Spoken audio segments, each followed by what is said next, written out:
Hello again. So I'm continuing my videos made in celebration of this deck buying binge I've gone on with the Fountain Tarot. Again, another self-published deck. Um, when I say again and another, I'm referencing a video I did moments ago on the Prisma Visions Tarot. So these are two self-published decks. They are similar in that they both have beautiful silver edging and they both are self-published and they're both breathtaking. In almost every other way, they are the antithesis of each other, where the Prisma Visions is dark, impressionistic. This is more realistic. It's very bright, more muted, and uh, where the Prisma Visions feels uh, gut based, for lack of a better term, instinctive, intuitive. This feels like a more cerebral deck. And I respond to both of those things really well. But again, I don't want to do deck reviews because there's a lot of people out there doing a really good job at that. What I want to do is share with you things that are useful for me. And what's been useful for me recently, in the past few months, is a little bit more of a spread than I've been working with. And I just sort of do this as on each Sunday. Sometimes I'll do a general like what's important this week, but sometimes I'll do this say do think spread. And very very simply, what should I be communicating? What should I be considering? No, say do think. What should I be communicating? What should I be acting on? What should I be behaving like? And what should I be considering? So we're going to use the Fountain Tarot for that. And again, I like to use multiple. Oh, by the way, the three of coins came out while I was shuffling. Um, so I feel like within this week, we're going to have a sense of work and collaboration being really important, uniting around a common goal to achieve something larger than the self. So we'll let that infect our reading. Infect isn't a very good word, but it's exactly what I mean. We'll let it wash over. We'll let it inspire. In fact, I don't know. Ignore me. We're going to do my favorite thing, which is to pull 3 cards for each position. So we're going to take 3 that will inform us what we should be saying. We will take 3 to inform us. Inform again. I'm not using the words I mean to use. Inspire, what we should be doing. And let's take 3 to explore what we could be considering. And we'll dive right in. I'm going to put these to the side for a moment so that I can see all 3. Say, we get justice, the 10 of Cups, the Knight of Wands. So, what are we talking about this week? What should we be communicating? Well, we've got a major arcana here, so I'm going to use that as the focal point of this particular narrative. So, of course, whenever we see a major, we know we're dealing with something really, really big, something really iconic. And justice is about as iconic as anything else. So, what is going to be a focal point this week in terms of what we're communicating out into the world should involve justice. I'm tempted to use the word fairness, but I don't think that's a strong enough concept. I feel like what this indicates is that we're going to be required to set an example for how to communicate justly. What that's going to involve is, I think, inspiring emotion. And so in order to sort of set that example of being a just, I'm going to use the term leader of because I think justice indicates a sense of leadership, of fairness, yes, of being the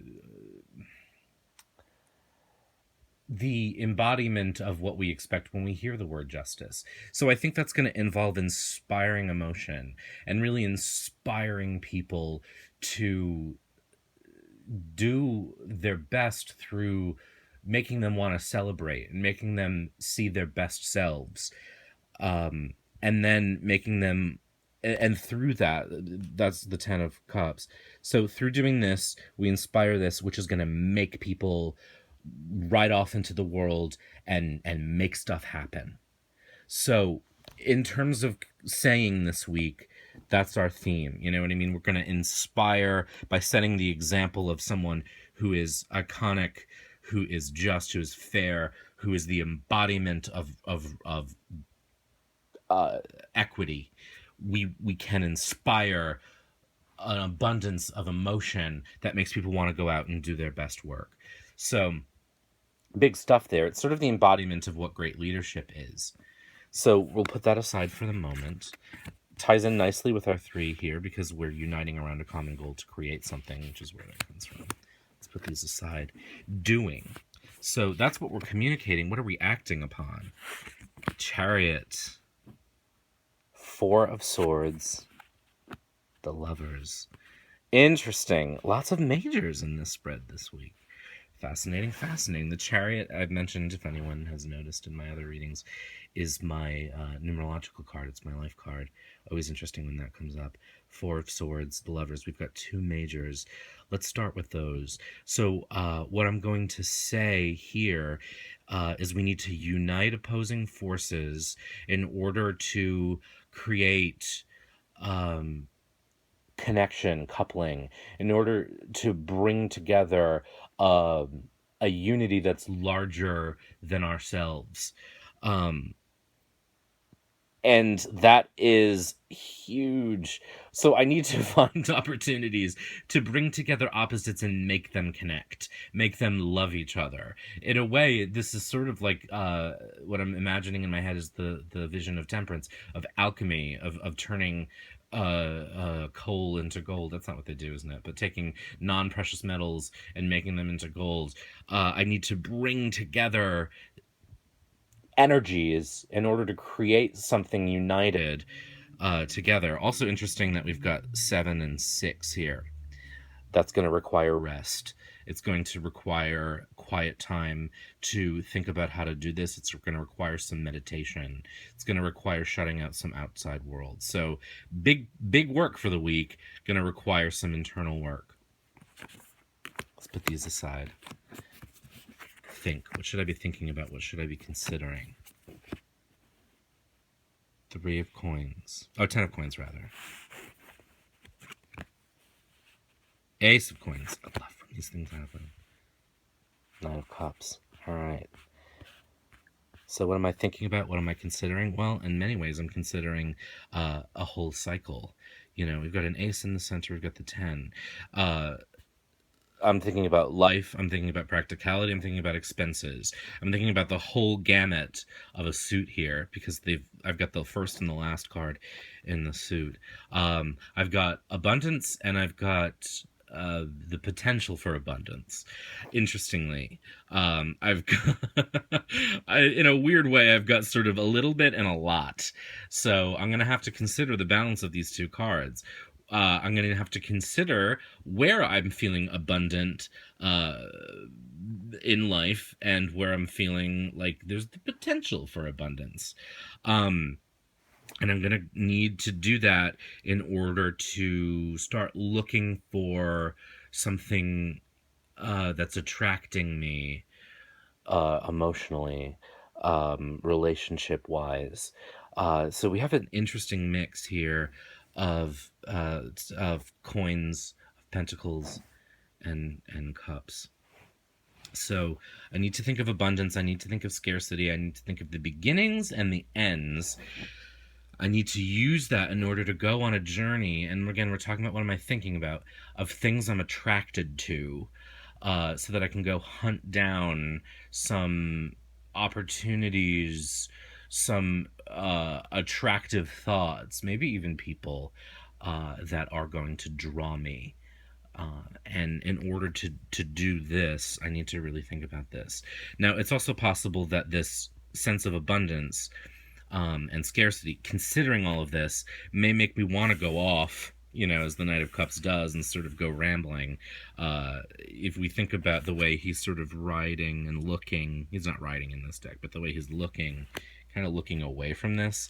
So I may find doing this sort of journey of beginning and end, of scarcity and plenty, difficult. It may make me want to kind of wander off. So I need to balance that with this as well. I need to be practical and thoughtful about everyday life, and also be a little bit dreaming about what's potential. That may be something in this too. This may be about thinking about possibilities, right? We've got an ace, we've got a knight, we've got abundance. So it may be considering what's abundant in my life may provide a new idea for my life, and I should spend some time dreaming about it. So again, taking the influence of this, we've got a theme of coins, we've got a theme of work, we've got a theme of money, we've got a theme, as I said initially, of uniting forces to create something larger than ourselves. So again, there's a relationship here as well as there was to this, which I didn't really talk a whole lot about. But at any rate, I'm not going to go back and do that limited time, and obviously everyone has limited attention spans. But I like this spread a lot. I find it really helpful when I'm setting out my week. I'm a bullet journaler. If anyone's heard of bullet journaling, I find that really useful. That's a far more practical task in which I plan the literal things I have to get done in a week and places I have to go. But I also journal in a journal. And as I'm sort of planning out my week, doing a spread like this is interesting because then I can take it and journal about it and explore, what are the influences that I really need to focus on this week. And just doing this informally right now without sort of a lot of preparation, it seems like it's going to be a big week. So lots to focus on. Again, I hope this is helpful. If it is, let me know. If you have variations of this, let me know. Share it with folks you think might enjoy it. I'd love to get more views on this stuff, but again, for the folks that are watching, I really do hope this is helpful. So enjoy and have a great week.